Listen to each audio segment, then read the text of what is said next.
आप कहीं नहीं जा सकते, आप किसी को नहीं मानते, आप किसी को नहीं सुनते, मत सुनो। आप किसी को नहीं मानते, मत मानो। आप कहीं नहीं जाते, मत जाओ। आप किसी के आगे शीश नहीं झुकाते, मत झुकाओ। आप किसी को प्रणाम नहीं करते, मत करो। पर इस व्यासपीठ के माध्यम से एक बात जरूर कहूंगा, अपने घर में जो जीते जी अपने माँ बाप विराजमान हैं, उनके चरणों का भी अगर वंदन कर रहे हो तो भगवान मिल सकते। बाहर की आवाज थोड़ी सी कम करो, बाहर वाली रिटर्न आ रहा है उसका, उसकी आवाज आ रही है।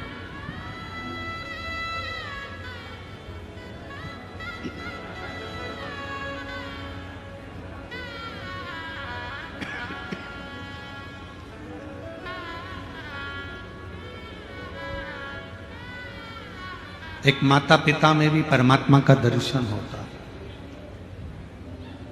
प्रथम वारकरी, प्रथम बारी करने वाले, प्रथम बारी भरने वाले एक ही हैं, वो हैं मेरे भगवान शिवदेव, देवाधिदेव महादेव। सूचना मिलते ही नंदी को साथ लेकर परिवार के साथ चल दिए सीधे पंढरपुर की ओर, सीधे पंढरपुर।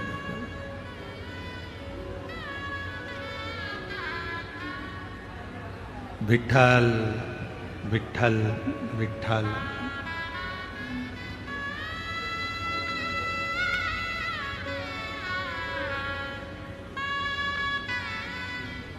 जपते जपते जपते। और जो पंढरपुर की भूमि पर देखा कि भगवान शिव आए हैं, एक माता पिता की सेवा करने वाले के लिए जब नारायण पृथ्वी पर आ जाते हैं, और जब एक वारी करने वाला पैदल चलते चलते चलते चलते विठ्ठल विठ्ठल विठ्ठल विठ्ठल विठ्ठल विठ्ठल करता करता पंढरपुर में पहुंचते हैं, एक वारी करने वाला जब हरि विठ्ठल का नाम लेता लेता लेता लेता पंढरपुर की पवित्र भूमि तक पहुंचते हैं, तो जैसे शंकर भगवान वारी करते करते आए तो नारायण दौड़ कर गए, और वारी करने वाले शिवजी को उन्होंने कंधे पर नहीं, अपने हाथ पकड़कर नहीं, वारी करने वाले शंकर भगवान को अपने सिर पर धारण कर कर लेकर चले।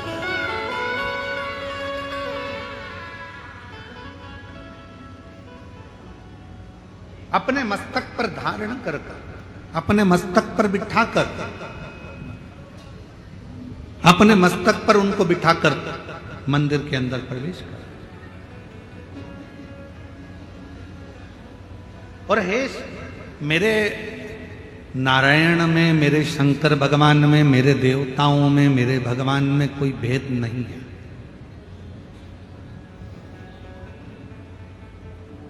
रामचरितमानस किस किसने पढ़ी है? जरा हाथ उठाएंगे आप लोग, जिसने रामायण पढ़ी हो, नहीं पढ़ी हो तो सुनी हो, सुनी नहीं हो तो किसी के माध्यम से कभी दर्शन किया हो। उठाओ हाथ जरा सबने, चलो रखो। रामचरितमानस में काकभूषुंडी जी का एक चरित्र आता है।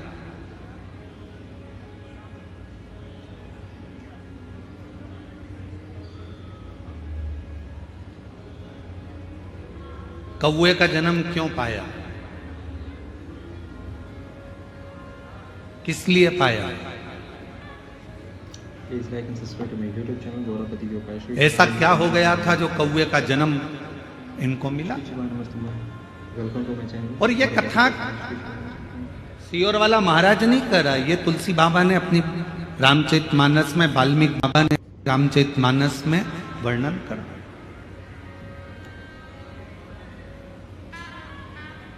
कौवे का जन्म क्यों मिला, किस लिए, किस कारण?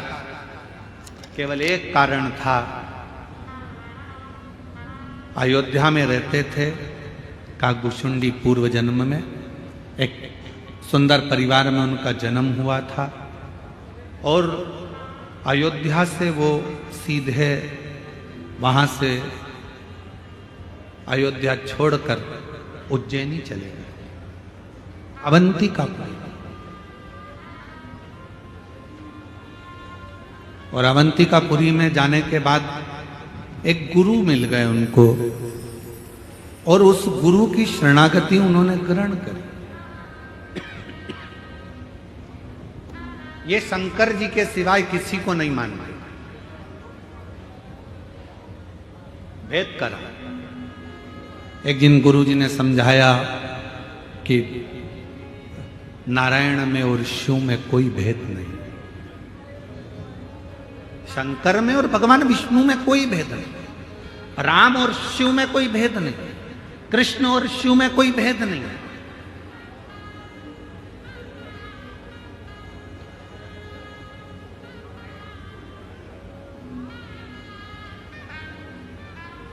इनमें कोई भेद नजर नहीं आता। फिर भी वो नहीं माना और उसने भेद करा और गुरुजी से बात संवाद करा, तो गुरुजी को क्रोध आ गया और गुरुजी ने कह दिया कि तू हजारों बार जन्म लेगा और कीड़े की योनि प्राप्त करेगा। उससे छूट गया। 1000 बार जन्म लेने के बाद उससे जब छूटा तो एक ब्राह्मण के घर में जन्म लिया, और ब्राह्मण के घर में जन्म लेने के बाद भी उसने मंत्र में भेद करना, भगवान में भेद करना, परमात्मा में भेद करना नहीं छोड़ा।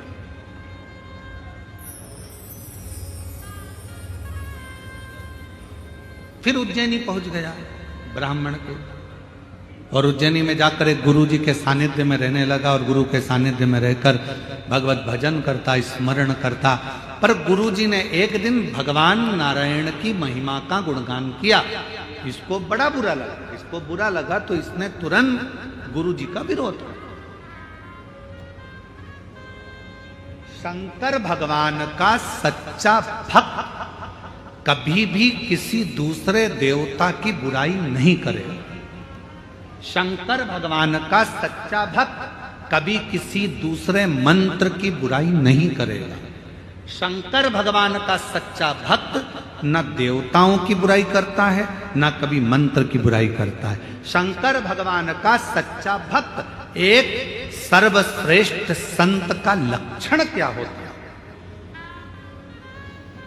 एक सर्वश्रेष्ठ संत, साधु, सन्यासी, तपस्वी, उपासक का लक्षण क्या होता है?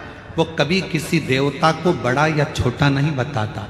सच्चे संत, साधु, सच्चा ब्राह्मण कभी किसी मंत्र को ऊपर नीचे नहीं बताता कि यह मंत्र श्रेष्ठ है, यह मंत्र कमजोर है, यह मंत्र ऐसा है, इस मंत्र को मत जपो, इस मंत्र को जपो, इस देवता को मत मानो, इस देवता को मानो, इस भगवान की स्तुति करो, इस भगवान की मत करो। सच्चा संत, सच्चा शिव भक्त, सच्चा गुरु, सच्चा पूजनीय अगर कोई ब्राह्मण है, कोई संत है, कोई साधु है, कोई तपस्वी है, कोई साधक है, कोई उपासक है, तो वो देवताओं में कभी भेद नहीं करेगा, मंत्र में कभी भेद नहीं करेगा। किसी मंत्र को और किसी देवता को ऊपर और नीचे कभी उसको तराजू में नहीं तोलेगा। वो कभी नहीं कहेगा कि नहीं नारायण बड़े हैं, शंकर छोटे हैं, शंकर बड़े हैं, नारायण छोटे हैं, ब्रह्मा बड़े, भगवान विष्णु छोटे, राम बड़े, कृष्ण छोटे, कृष्ण बड़े, राम छोटे, शिव बड़े, ऐसा कभी वो भेद नहीं करेगा। सच्चा संत, सच्चा गुरु, सच्चा शिव भक्त, शंकर की सच्ची आराधना करने वाला कभी किसी देवता की ना तो निंदा करता है, ना कभी किसी मंत्र की निंदा करता है, ना किसी मंत्र को ऊपर बताएगा, ना नीचे बताएगा, ना कभी किसी देवता को ऊपर बताएगा, ना नीचे बताएगा। सच्चे शिव भक्त का लक्षण है वो अपने मन से सबको एक ही बात कहता है, तुम्हारे दिल में जो मंत्र जाए वो जप लो, और जो तुम्हारे हृदय में बैठा हो उसकी मूर्त की पूजन कर लो। भेद नहीं कर। तुम्हें राम अच्छा लगे तुम राम जी को भजो, तुम्हें कृष्ण अच्छा लगे तुम कृष्ण भजो, तुम्हें राम नाम अच्छा लगे राम नाम बोलो, कृष्ण नाम अच्छा लगे कृष्ण नाम बोलो, विठ्ठल नाम अच्छा लगे विठ्ठल नाम बोलो, शिव नाम अच्छा लगे शिव नाम बोलो, ओम नमः शिवाय अच्छा लगे ओम नमः शिवाय बोलो, नमः शिवाय अच्छा लगे नमः शिवाय बोलो, श्री शिवाय नमस्तुभ्यम अच्छा लगे श्री शिवाय नमस्तुभ्यम बोलो, ओम नमो भगवते वासुदेवाय अच्छा लगे वो जप लो। श्री कृष्ण शरणम ममा चल के वो जप लो। तुम्हारा मन जो करे, तुम्हारा मंत्र जो मूल हो तुम्हारे हृदय के लिए वो जप, उसमें भेद नहीं।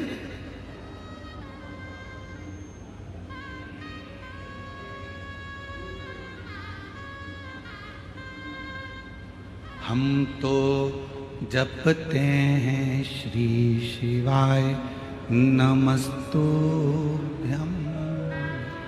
हम तो जपते हैं श्री शिवाय नमस्तुभ्यं। हम जपाते हैं श्री शिवाय नमस्तुभ्यं। हम जपाते श्री शिवाय नमस्तुभ्यं। श्री शिवाय नमस्तुभ्यं। हम जपाते हैं श्री शिवाय नमस्तुभ्यं। हम तो जपते हैं श्री शिवाय नमस्तुभ्यं। हमें अच्छा लगता है हम जपते, आपको अच्छा लगे आप जपो। आपको राम अच्छे लगे आप राम जपो, हमें राम अच्छे लगते हैं हम राम जपेंगे। हम कृष्ण, यहां शिव का भक्त, सच्चा संत, सच्चा साधु, सच्चा तपस्वी, सच्चा साधक, सच्चा ब्राह्मण कभी किसी देवता को बड़ा और छोटा नहीं बताता। सच्चा ब्राह्मण, सच्चा संत, सच्चा साधु किसी मंत्र को ऊंचा नीचा नहीं बताता। वो तो एक ही बात कहता है, तुम्हारे मन को जो भाए उसको जप लो, उसको पकड़ो और भव सागर से पार उतर जाओ। इससे बढ़कर कोई सुख नहीं, इससे बढ़कर कोई सुख नहीं। अयोध्या में जन्म लेने वाला वो एक साधारण सा जीव 1000 बार उज्जैनी में रहने कर भी देवताओं की निंदा करता रहा, मंत्रों की निंदा करता रहा, मंत्रों को देवताओं को ऊंचा नीचा देखता रहा। 1000 बार कीड़े की योनि पाने के बाद ब्राह्मण के घर में जन्म मिला। ब्राह्मण के घर में जन्म लेने के बाद फिर उज्जैनी पहुंच गया, गुरु की शरणागति ली। गुरु जी ने मंत्र दिया, मंत्र दीक्षा दी, गुरु जी ने भजन कीर्तन स्मरण कराया। एक दिन गुरु जी ने भगवान नारायण का गुणगान कर दिया। उतना गुणगान करा तो इसको गुस्सा आ गया, और गुस्सा आ गया तो भगवान अपने गुरु से ही अपशब्द कह, अपने ही गुरु से अपशब्द कह और देवताओं की निंदा कर। मुझे नहीं जपना नारायण का नाम, मुझे नहीं मानना नारायण को, बस निंदा करना चालू करी। गुरु जी को बड़ा बुरा लगा, बड़ा बुरा।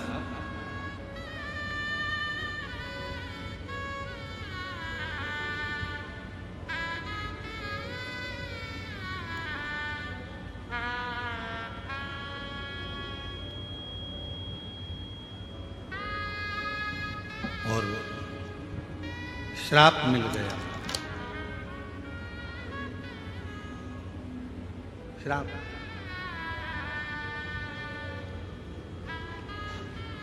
कागा बनने का। क्षमा मांग ली भगवान शंकर से कि मुझसे गलती हो गई। एक स्तुति रामचरितमानस की हमारे यहाँ उसको दोहराया जाता है, गाया जाता है।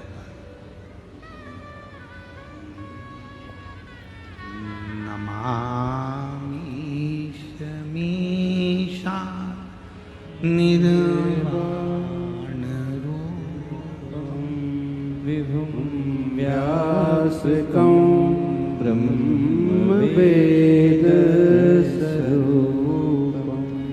ये रामचरितमानस की स्तुति, ये केवल उसी भक्त के लिए एक गुरु शिव जी से प्रार्थना कर रहे, इससे गलती हो गई, इसने देवताओं में भेद कर दिया, इससे गलती हो गई, इसने मंत्रों में भेद कर दिया। इसने कह दिया ये मंत्र बड़ा है, ये मंत्र छोटा है, ये भगवान बड़े हैं, ये भगवान छोटे हैं। ये भूल हो गई, इससे क्षमा कर दो। शंकर भगवान ने कहा ठीक है, ये कौवा बनकर भी राम नाम का गुणगान गाएगा और बाद में फिर मेरे ही धाम पर आ जाएगा, तब ये छूट पाएगा जब भगवान की अविरल भक्ति को धारण। भेद ना करिए, शिव महापुराण कभी किसी देवता में भेद कर कि ये बड़ा कि ये छोटा, ये अच्छा कि ये बुरा। ना जाने क्यों ऐसा होता है, हमें समझ में नहीं आता। जो विद्वान होता चले जाता है वो भेद करना सीख जाता है कि ये बड़ा ये छोटा। शिव महापुराण तो यहाँ तक नहीं कहती ब्राह्मण क्षत्रिय वैश्य और शूद्र, शिव महापुराण कथा कहती है सब बराबर है। माता के गर्भ से जन्म लिया है, उस परमात्मा ने पैदा करा है। परमात्मा ने यह देखकर पैदा नहीं करा था कि ये ब्राह्मण के घर में जन्म ले लिया है, कि क्षत्रिय के घर में जन्म ले रहा है, कि वैश्य के घर में जन्म ले रहा है, कि शूद्र के घर में जन्म ले रहा है। हम सब मनु की संतान मनुष्य बनकर पैदा हुए थे। भेद तो दुनिया के लोगों ने कर दिया। हमारे दिल में, हमारे शरीर में एक जैसा रक्त बहता है और हमारे दिल में शिव का निवास रहता है। हम सब एक हैं, हमें भेद नहीं है। वो तो दृष्टि का दोष है।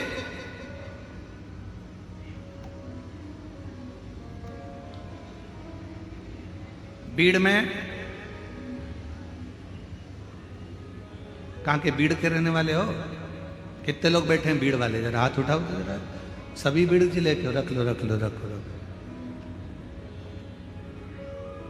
हड्डी का डॉक्टर है क्या बीड़ में? अरे जम के तो बोलो, आवाज नहीं आई है। आज शाम को जाकर पूछना डॉक्टर साहब से, क्यों साहब तुम्हारे यहां हड्डी के मरीज आते हैं, किसी का पांव टूट गया, किसी की कमर टूट गई, उससे जाके पूछना कभी किसी अंधे व्यक्ति की पांव टूटी क्या?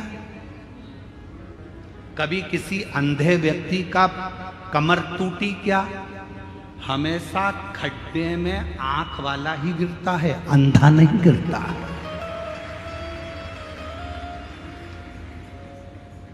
हड्डी के डॉक्टर से जाकर पूछो तुम्हारे यहाँ अंधे मरीज कितने आते हैं, कितने अंधे मरीज के पांव टूटे, कितने अंधे मरीज की कमर टूटी, कितने अंधे मरीज को ठोकर लगी। वो कह देगा अंधे के तो पांव टूटते ही नहीं है, आंख वालों के टूटते हैं, आंख वालों के टूटते हैं। क्योंकि अंधा संभल कर चलता है, आंख वाला अकड़ कर चलता है, इसलिए खड्डे में गिर जाता है। मरीज ही नहीं आता। हम चल रहे हैं अपनी अकड़ में, तो मुझे जानता नहीं है, मैं तो अपनी गाड़ी यहीं रोड पे खड़ी करूंगा, जो बन जाए कर ले। तू मुझे पहचानता नहीं है, मैं हर बार आता हूं यहाँ, इतना इतना खर्चा करके जाता हूं यहाँ। तू मुझे जानता नहीं है, मैंने ऐसा करा है, मैंने वैसा करा है। बस ये अकड़ ही व्यक्ति को खड्डे में गिरा देती है और परमात्मा से दूर करा देती है। इस अकड़ से दूर हो जाओ। यहां बुलाने वाले भी माऊली, तुमसे खर्च कराने वाले भी माऊली, और तुमको आशीर्वाद देने वाले भी माऊली, इसके सिवा कोई नहीं। यहां वो बुलाता है तो कोई आता है। संत ज्ञानेश्वर माऊली की कृपा होती है तो लोग चाकरवाड़ी आते हैं, और अगर उनकी कृपा ना हो तो कोई चाकरवाड़ी भी नहीं आता। यहां आए हो उसकी कृपा से, उसने बुलाया तो तुम यहां पहुंच गए।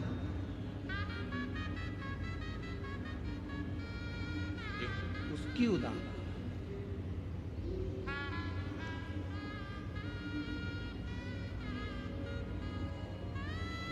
उसकी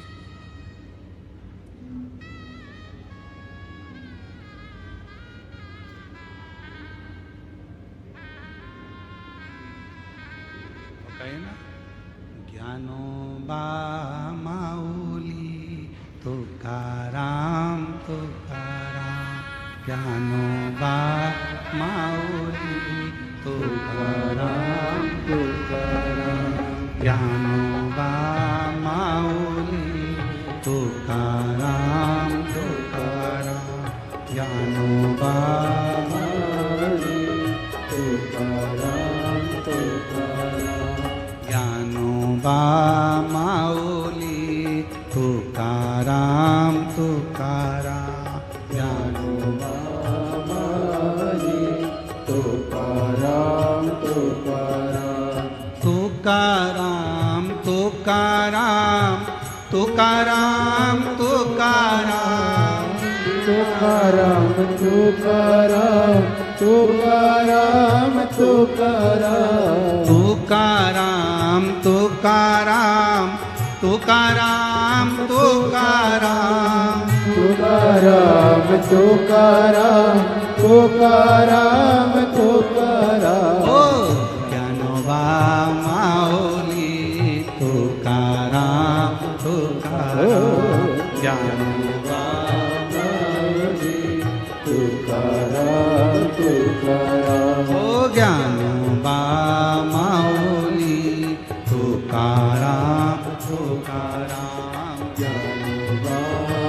मावली तुकाराम तुकाराम। वो बुला रहा है और वो बुला रहा है तो आप आए, वो बुला रहा है तो खर्च कर, वो बुला रहे हो तो झोली भर कर ले जाओ।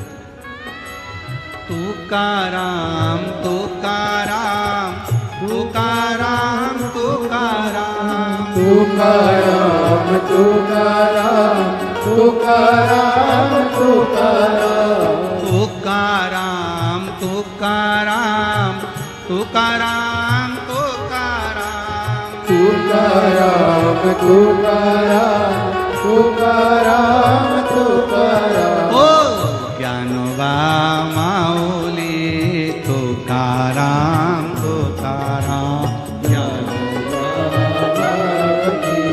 तुकाराम तुकाराम ओ ज्ञानोबा माऊली तुकाराम तुकाराम ओ रामोवा आओजी तुकाराम तुकाराम। संत श्री तुकाराम जी से पूछा गया, आपकी ताली की आवाज यहां तक पहुंचना चाहिए। तुकाराम जी से पूछा, क्या तुमने कभी पांडुरंगा विट्ठल का दर्शन किया?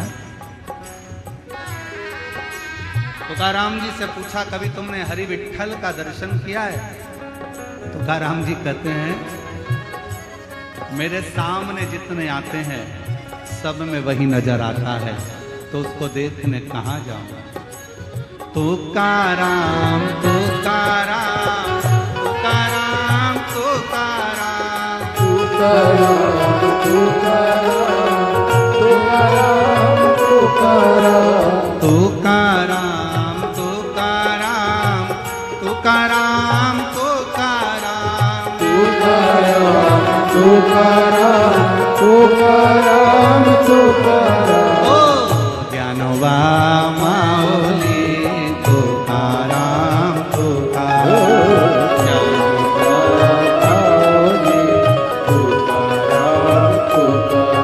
ओ ज्ञानोबा माऊली तुकाराम तुकाराम तुकाराम तुकाराम।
तुकाराम तुकाराम तुकाराम तुकाराम तुकाराम तुकाराम तुकाराम तुकाराम ओ तुकाराम तुकाराम तुकाराम तुकाराम तुकाराम तुकाराम तुकाराम तुकाराम ओ ज्ञानोबा माऊली तुकाराम तुकाराम तुकाराम तुकाराम ओ ज्ञानोबा माऊली तुकाराम तुकाराम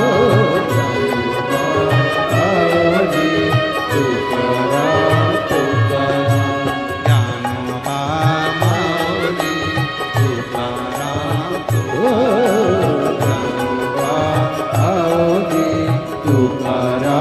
तुकाराम ज्ञानोबा माऊली तुकाराम तुकाराम ज्ञानोबा माऊली तुकाराम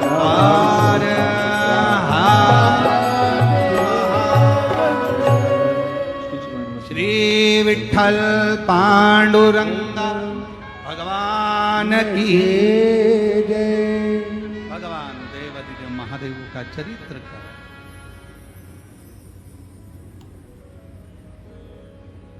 ज्ञानोबा माऊली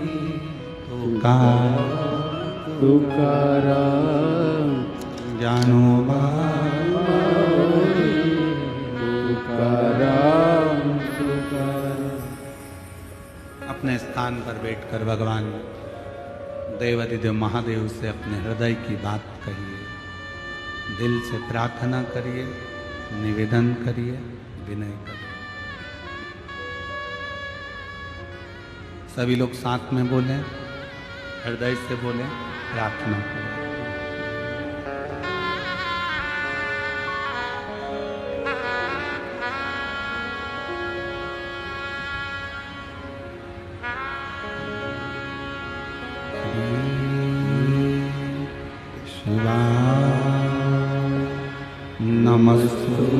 नमस्तुभ्यं श्री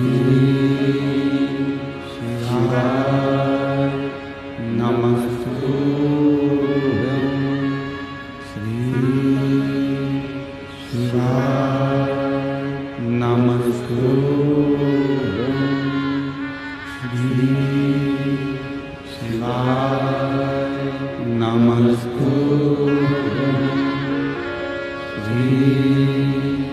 शिवाय नमस्तुभ्यं भोला सब दुख काटो हमारा ओ भोला सब दुख काटो हमारा शिव शंकर जपो तेरी माला भोले बाबा जपो तेरी माला भोला सर्व दुख काटो हमारा ओ भोला सर्व दुख काटो हमारा देश है मंगल मंगलकारी देश है मंगल मंगलकारी शमशान वासी हमारा शमशान वासी हमारा ओ भोला सब दुख काटो हमारा ओ भोला सब दुख काटो हमारा।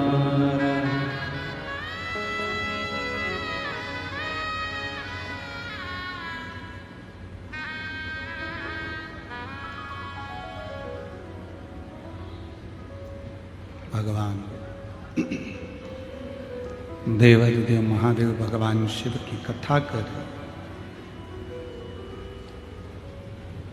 ब्राह्मण का जन्म लेने के बाद भी देवताओं में भेद करा। कभी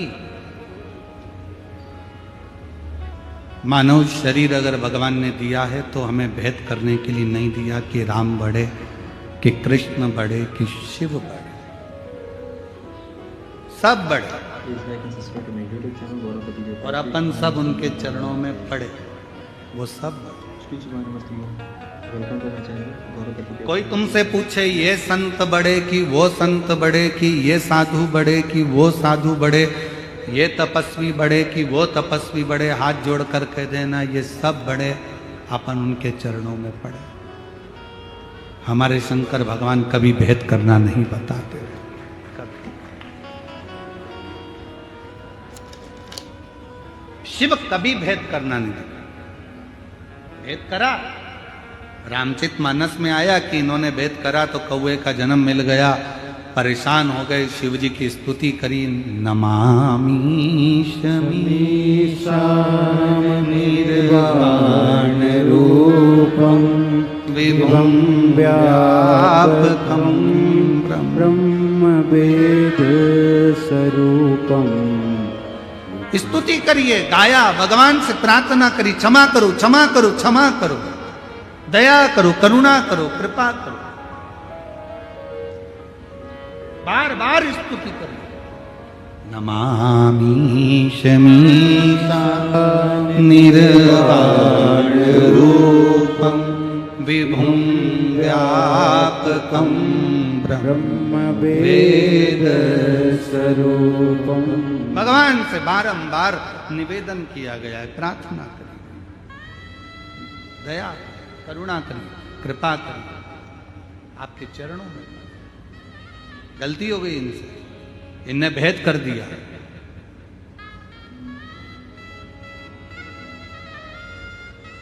कोई आपसे कहे हम शंकर जी को नहीं मानते, हाथ जोड़कर कह देना आप मानो चाहे मत मानो। भृंगी ऋषि की कथा कहती है कि भृंगी बाबा केवल शिव को भजते थे, इसके सिवाय किसी को नहीं।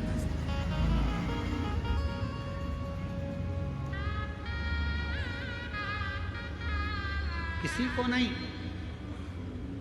एक बार शंकर पार्वती जी साथ में बैठे हुए, मेरे भोलेनाथ, मेरे शिव, मेरे पार्वती दोनों संग में बैठे, दोनों साथ, और परिक्रमा करने के लिए भृंगी बाबा आ गए।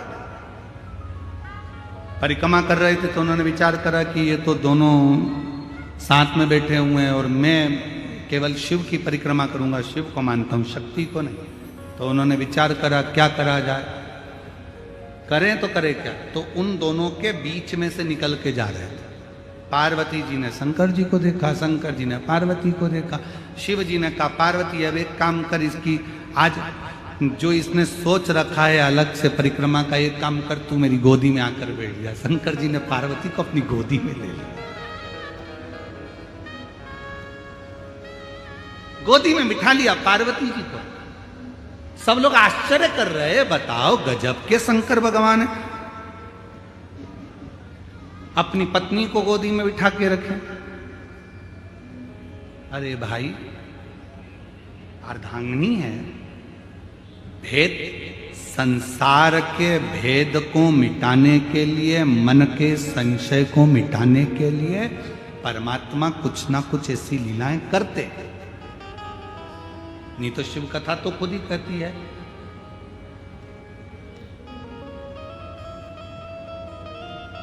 कि नींद, नशा और पर नारी का त्याग तुरंत करना चाहिए, तुरंत। महापुराण की कथा कहती है ज्यादा नींद में सोना नहीं, नशे में ज्यादा डूबना नहीं, और पर नारी का संग करना।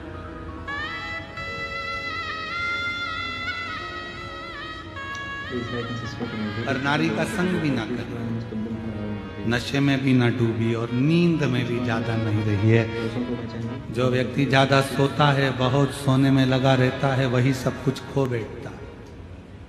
सब कुछ से मतलब, धन से मतलब नहीं, अपने शरीर की पूरी काया खराब कर लेता है, पूरी काया।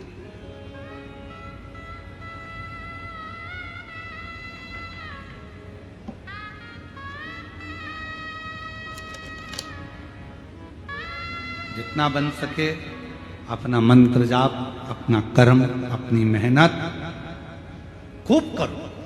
आपकी फैक्ट्री में अगर कोई कह रहा है कि आपकी फैक्ट्री पर किसी ने टोना कर दिया, तुम्हारी दुकान पर किसी ने टोना कर दिया, किसी ने तुम्हारे ऊपर मैजिक कर दिया, किसी ने तुम्हारे ऊपर हाय लगा दी, नज़र मार दी, इसलिए तुम्हारी दुकान नहीं चल रही, फैक्ट्री नहीं चल रही, मकान अच्छा नहीं है, सबको कह देना ये व्यर्थ की बात है।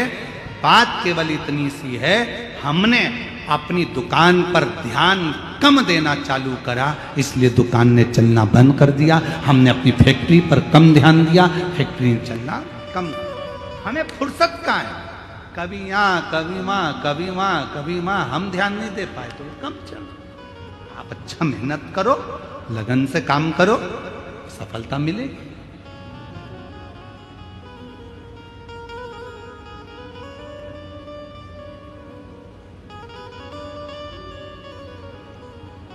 हम तो शरीर में रोग बढ़ गया, डॉक्टर साहब ने कहा सुबह मॉर्निंग वॉक करा करो, तब सवेरे घूमना चालू करा। जैसे ही शरीर थोड़ा बहुत ठीक हो गया, मॉर्निंग वॉक खत्म। फिर किसी ने पूछा सुबह सुबह जा नहीं रही हो आजकल घूमने के लिए? नहीं, वो उसी में का हाल है। दो सहेली आपस में बैठकर बात कर रही थी और बात करते करते बाजार गई। उन्होंने बाजार में जाकर एक सहेली ने कहा चल यहाँ समोसे अच्छे मिलते हैं, खा लेते हैं। उसने कहा नहीं, दूसरी ने बोला नहीं, फिर एक ने बोला कचौड़ी अच्छी मिलती है, यहाँ खमंड अच्छा मिलता है, अपन ले लेते हैं, खा लेते हैं। नहीं, उसने कहा 10 समोसे पैक करो, 10 खमंड पैक करो, 10 कचौड़ी पैक करो। घर ले गए, अपनी सहेली के साथ बैठ के प्लेट में रखा, खाने लगे। सहेली ने पूछा वहां क्यों नहीं खाया? बस मन नहीं करा। घर में आई,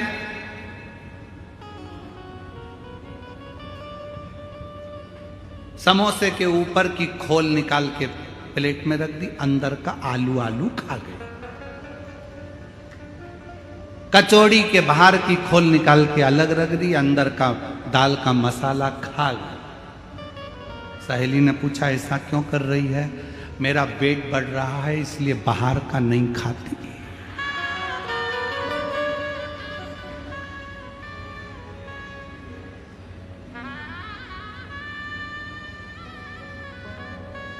डॉक्टर ने बोला था बाहर का मत खाना। डॉक्टर ने ये थोड़ी ना बोला था कि समोसे के अंदर का खा जाना, बाहर का मत खाना। पेट बढ़ रहा है इसलिए नहीं खा रहे। ये भ्रांति है। निंद्रा का त्याग, नशे का त्याग और पर नारी का त्याग चुटकी भर में हो जाना चाहिए। एकदम छोड़, एकदम सुबह उठना है, मन करेगा बारिश अच्छी हो रही है, ठंडी ठंडी हवा चल रही है, जगाने वाली जगा भी रहे, उठ जाओ उठ जाओ उठ जाओ, उठे ही नहीं तो क्या। फिर बीमार पड़ गए तो डॉक्टर साहब ने कहा देखो थोड़ा चलना जरूरी है, चलो। फिर चली थोड़ा बहुत, जैसे ही पाँव सही हो गया फिर बैठी, फिर बैठी। महाराज शिव कथा कह रही है, शंकर की कथा कर रही है। और शंभु शरण मांगू घड़ी रे घड़ी, दुख काटो दया करी दर्शन आपो। हो शंभु शरण पड़ी मांगू घड़ी रे घड़ी, दुख काटो दया करी दर्शन आपो। बोल भृंगी ने विचार करा कि मेरे को तो शंकर पार्वती से, शिव जी से मतलब है। शंकर जी की गोद में पार्वती जी बैठ गई। अब जो शिव जी की गोद में पार्वती जी बैठी, अब उन्होंने तो अच्छा सोच के बिठाया ना।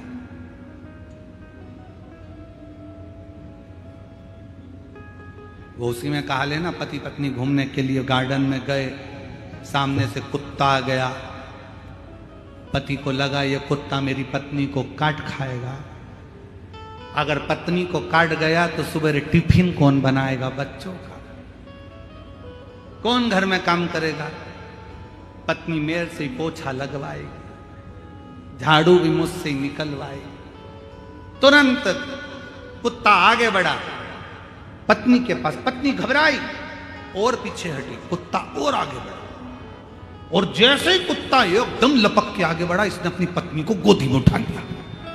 जो गोदी में उठाया, इसने विचार करा कि पत्नी को भले नहीं काटेगा, मैं गोदी में उठा लूंगा, मेरे पांव को काट ले।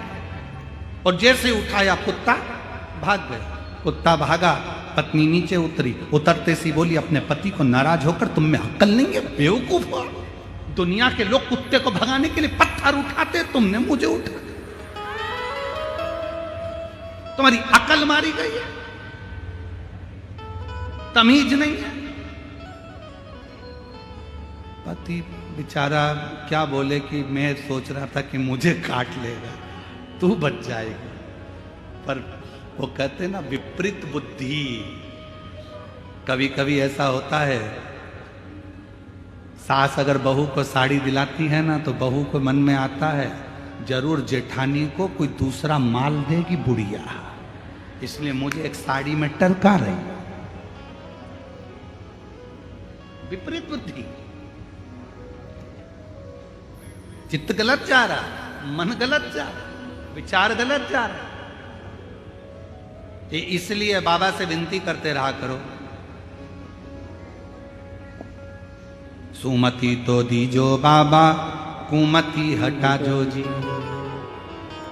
सुमति तो दीजो बाबा, कुमति हटा जो। इतनी कृपा करना, हमारे भीतर सुमति देना, कुमति को हटा देना।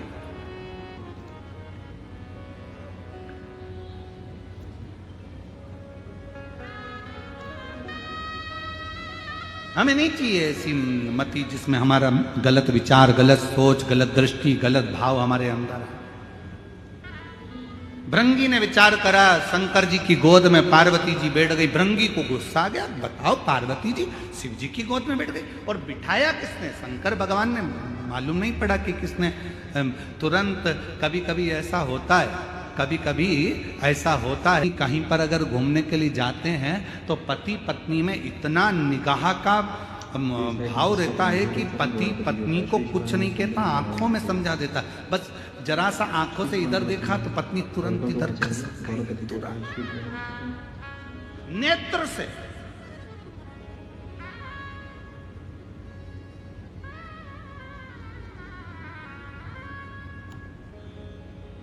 वो निगाहों का बस खेल है,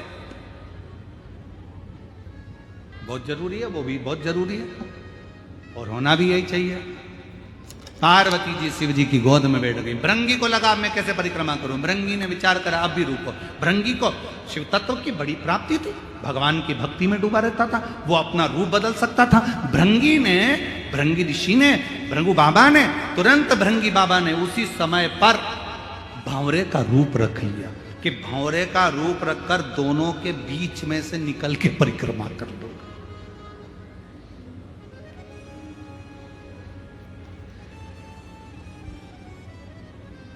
जो भेद रामचरितमानस में वर्णन आया है, काकभूषुंडी जी ने कहा कि मैंने भेद करा था इसलिए मुझे ये शरीर मिला। इसलिए हमारे यहाँ तो कहते राम कृष्ण हरि जय, राम कृष्ण हरि, राम कृष्ण हरि जय, राम कृष्ण हरि। तुकाराम जी ने है गाया, राम कृष्ण हरि, तुकाराम जी ने गाया, राम कृष्ण हरि,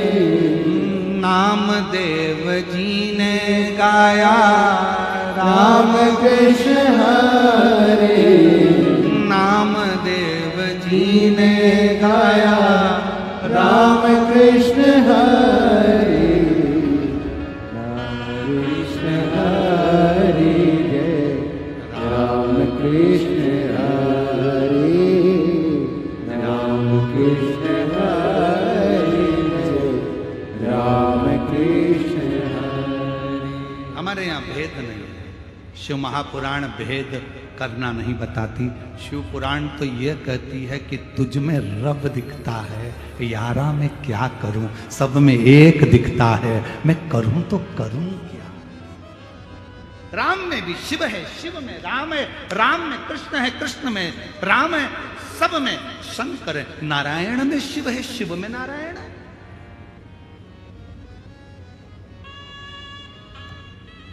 कितना सुंदर बात है। जितने शिव भक्त यहां बैठे हुए हैं और जितने आस्था चैनल पर सुन रहे हैं, आज अपने अंदर उतार कर रखना। पति से निवेदन है, अपने बच्चों के सामने अपनी पत्नी की कभी बुराई मत करना। तेरी मम्मी में अक्ल नहीं, तेरी मम्मी में अक्ल नहीं, ढोर है, पड़ी नहीं है।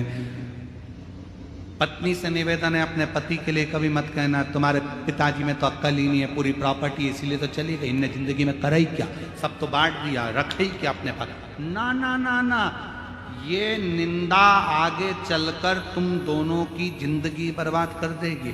इसलिए तुम्हारी पत्नी भले पढ़े लिखी नहीं हो, पति से निवेदन है अपने बच्चों के सामने हमेशा तारीफ करना। उसके जैसी चतुर दुनिया में नहीं हो सकती, मेरे जैसे को लेके चल रही, और क्या चाहिए। और पत्नियों से निवेदन है, पति तुम्हारा भले खेत में काम करे, कुछ भी करे, भले पढ़ा लिखा नहीं है, बच्चों को भी उसने नहीं संभाला, तुमने संभाला, बच्चों को बड़ा तुमने करा, पढ़ाया तुमने। तुम्हारे पति बेचारा दुकान करता रहा, काम करता रहा, नहीं ध्यान दिया। फिर भी अपने बच्चों से मत कहना कि तुम्हारा पिता ऐसा, उससे कहना ये सब कुछ आज तुम अगर अच्छी एजुकेशन कर रहे हो, पढ़ाई कर रहे हो, आगे बढ़ रहे हो, ये तुम्हारे बाप की देन है, तुम्हारे पिता की देन है। हम गलती क्या करते हैं, हम धीरे धीरे स्लो पाइजन देते हैं। अपन सोचते हैं अपने बच्चों को थोड़ा पिताजी के बारे में बोलेंगे, बेटा बहू हमारी साइड हो लेंगे, फिर ये सोचेगी मेरी साइड हो लेंगे। उनको क्या मालूम साइड कभी भी चेंज हो जाती है। लोग राजनीति में साइड चेंज कर लेते हैं, तो तुम तो घर की बात कर रहे हो। एक पार्टी छोड़कर दूसरी पार्टी में घुस जाते हैं, दूसरी पार्टी छोड़े दूसरी में पहुंच जाते हैं, और तुम तो यहां की बात कर रहे हो। कभी नहीं।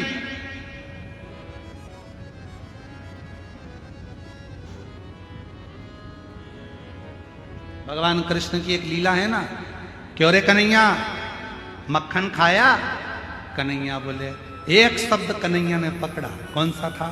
कि मैया मोरी मैं नहीं माखन खायो, मैया मोरी मैं नहीं माखन खायो।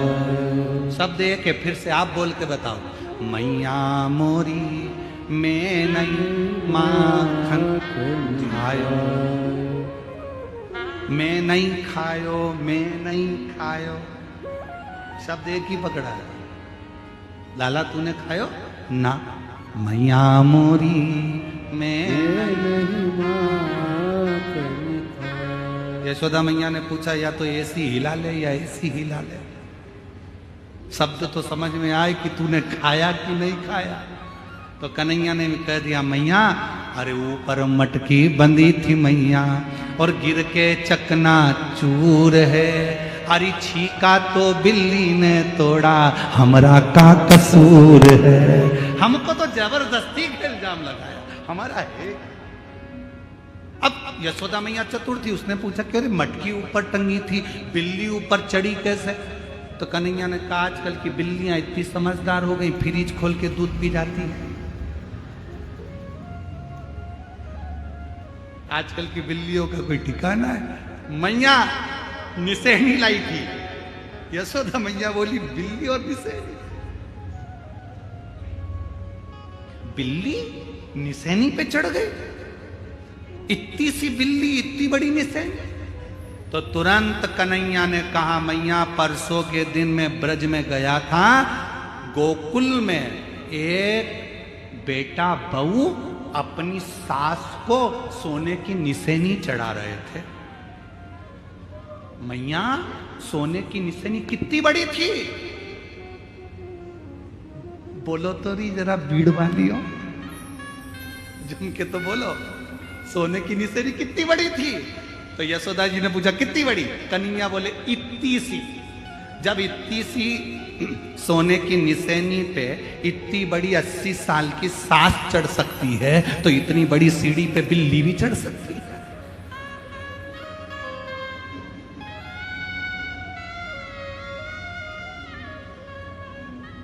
तो बड़ा फंक्शन करते हैं लोग, बात सोने की निशानी का सास के पाँव में ऐसा रख देते हैं, पर पोते से उस पर सोने की निशानी चढ़वा देते हैं। अरे मेरी जीजियों, सोने की निशानी चढ़ो चाहे मत चढ़ो, पर शंकर जी के दरवाजे की सीढ़ियां जरूर चढ़ लेना, तो जिंदगी सार्थक हो जाए। सोने की सीढ़ी चढ़ने से तुम कहीं पहुंचो चाहे नहीं पहुंचो, हमको तो नहीं मालूम। और जो लोग सोने की सीढ़ी चढ़ के ऊपर गए हो, उनसे ऊपर जाकर पूछ के आना कि तुम बैकुंठ में हो कि नरक में। हाँ, उनका तो हमको नहीं मालूम, पर इतना जरूर मालूम है जो सोने की सीढ़ी चढ़कर गए उनका बैकुंठ गए कि नरक गए, ये हमको नहीं मालूम। हाँ, भीड़ वालों को मालूम हो तो बात दूसरी, इनकी पहचान बहुत दूर तक है।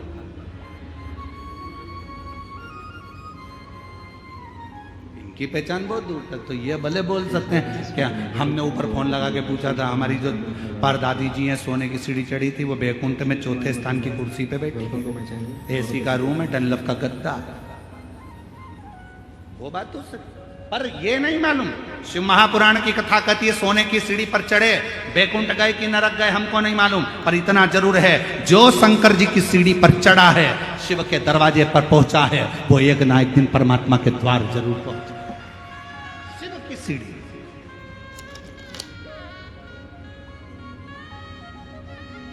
शंकर के द्वार,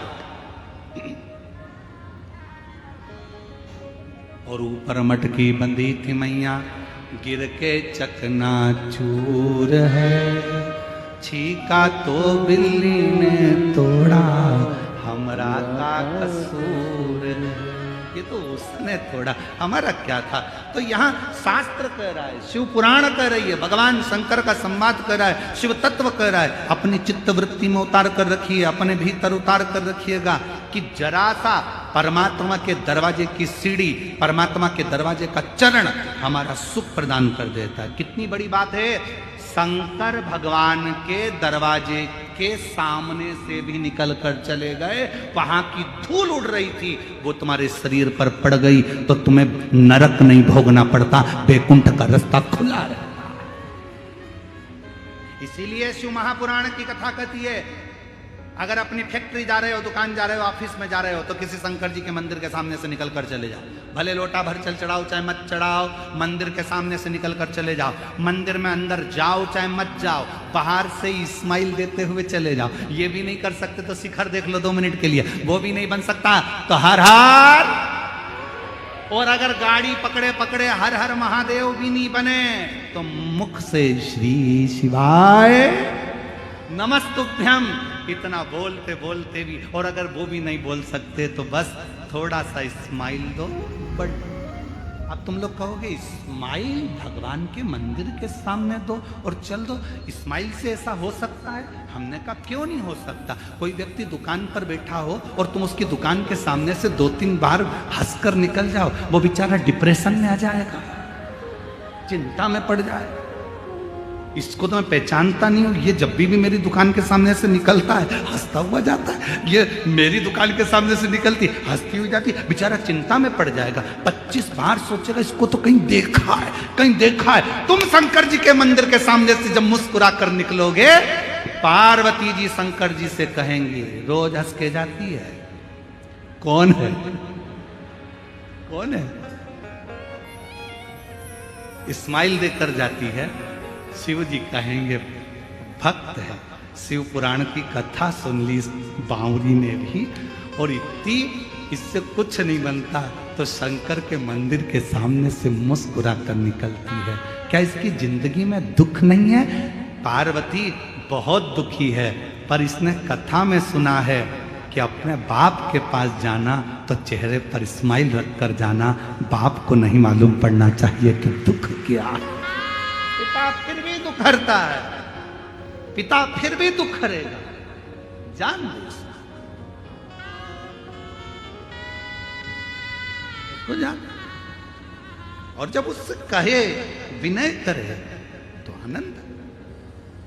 कितना सुंदर कहा है, भगवान शंकर प्रथम वारकरी है, भगवान शंकर प्रथम वैष्णव है।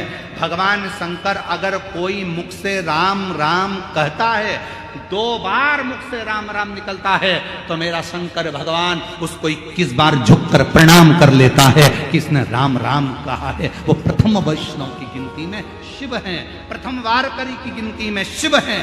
भगवान शंकर तो अपने भक्त के लिए आनंद पाते, शायद इसीलिए तो करुणा करते, इसीलिए तो दया करते। और जब वो करुणा करे, जब वो कृपा करे, शिव कथा करे, ये भगवान शंकर का संवाद करा, भंवरे का रूप रख लिया, भंवरे का। और उसके चरण की रज मिल जाए, इससे बढ़कर सुख क्या हो सकता। भागवत किस किसने सुनी है? हाथ उठाओ जरा, जिन्होंने श्रीमद् भागवत सुनी है। सुनी है सबने? रख। वामन भगवान का चरित्र सुना है? जम के तो बोलो। हाँ, क्या मांगने गए थे राजा बलि के दरवाजे पर? अच्छी जम के बोलो, 3 पग भूमि। ठीक है, मतलब तुम लोगों ने कथा सुनी।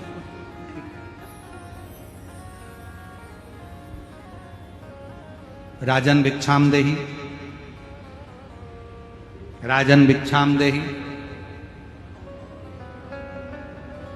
राजा बलि आया, क्या चाहिए? 3 पग भूमि। राजा बलि को हंसी आ गई, 3 पग भूमि का तुम करोगे क्या? क्या करोगे 3 पग भूमि का? कई लोगों को बड़ी चिंता रहती है, हमने मंदिर में इतना प्रसाद चढ़ाया, पंडित जी क्या करेंगे? तुम्हें क्या करना? चढ़ाना तुम्हारा काम है, लेकर जाना पंडित जी का काम। बड़ी चिंता। राजा बलि ने पूछा, 3 पग भूमि का तुम करोगे क्या? वामन भगवान ने कहा, मर्जी मेरी, तुम तो 3 पग दे दे। 3 पग भूमि में ना गाय बांध सकते हो, 3 पग भूमि में ना सही से बैठ सकते हो, 3 पग भूमि में ना सही से सो सकते हो, ना रह सकते हो, तो 3 पग भूमि का तुम करोगे क्या? राजा बलि ने बार बार भगवान से कहा, तो भगवान ने कहा, बस मुझे तो 3 पग भूमि चाहिए। राजा बलि ने, शुक्राचार्य जी महाराज आए और वामन भगवान को देखा तो कह दिया कि 3 पग भूमि मत। पर राजा बलि ने उसी समय अपने बेटे को आवाज लगाकर बुलाया कि जा, अंदर जाकर जल लेकर आ, मुझे संकल्प छोड़ना है 3 पग भूमि का।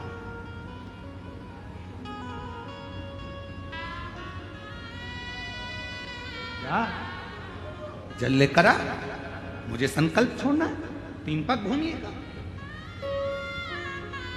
बेटा जाने लगा तो शुक्राचार्य जी ने कहा, 1 पग भूमि भी मत दो। बेटा नहीं, वापिस आ गया, नहीं जाता। पिताजी ने कहा, तू मेरी औलाद है, तू मेरा बेटा है, जा, मुझे संकल्प छोड़ना है 3 पग भूमि का, लेकर आ।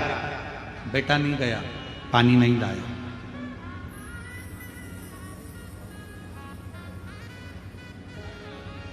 गया ही नहीं। एक चरित्र हमको याद आ रहा है, एक